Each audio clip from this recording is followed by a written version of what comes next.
This is unit number 3, video number 9, electronegativity.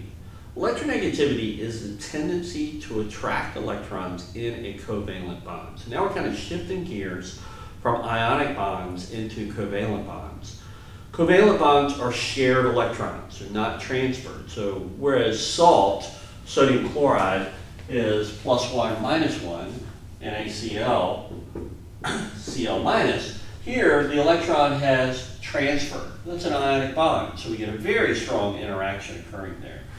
What we're talking about now is carbon coming together with oxygen and forming a covalent bond. We usually represent a covalent bond with a line, okay, which represents 2 electrons. So we have a bond here between the 2.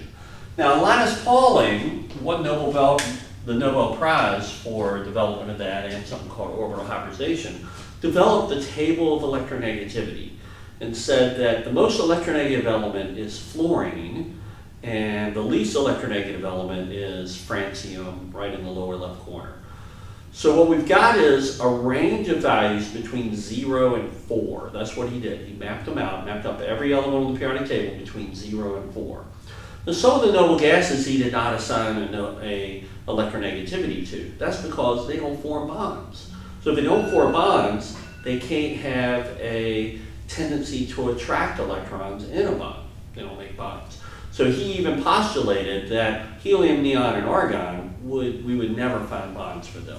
He did assign electronegativities to krypton, xenon, but we can talk about those later on. So what's happening here? Think about shielding for a minute. We talked about shielding, we've talked about effective nuclear charge. Carbon here has a nucleus of +6, and it's going to have 2 shells of electrons. Oxygen has a nucleus of +8, and it also has 2 shells of electrons. We know as we move across the periodic table, atoms are getting smaller and smaller.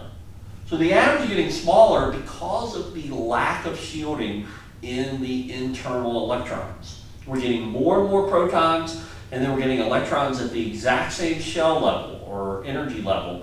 They don't shield each other well. So the effect is that the atom's getting smaller and smaller. So oxygen here, it's hard to see the atom representation now. We've got this kind of thing. Oxygen here is smaller than carbon, and it also has a stronger nucleus. So the stronger nucleus is going to have a greater grip on these shared electrons right here. So we're going to have a little cloud of shared electrons between them. So there's a tug of war from the nucleus of oxygen versus the nucleus of carbon for those shared electrons. Oxygen's going to win that tug of war. Now the way that Linus Pauling showed it was, he said, okay, the electronegativity of oxygen is 3.5 and the electronegativity of carbon is 2.5. That's a significant difference. Oxygen is significantly more electronegative. It's going to draw the electrons to itself. So electronegativity is the tendency of an atom to attract electrons in a covalent bond. Okay? And it's going to explain a lot of effects in bonding, what we call polarity.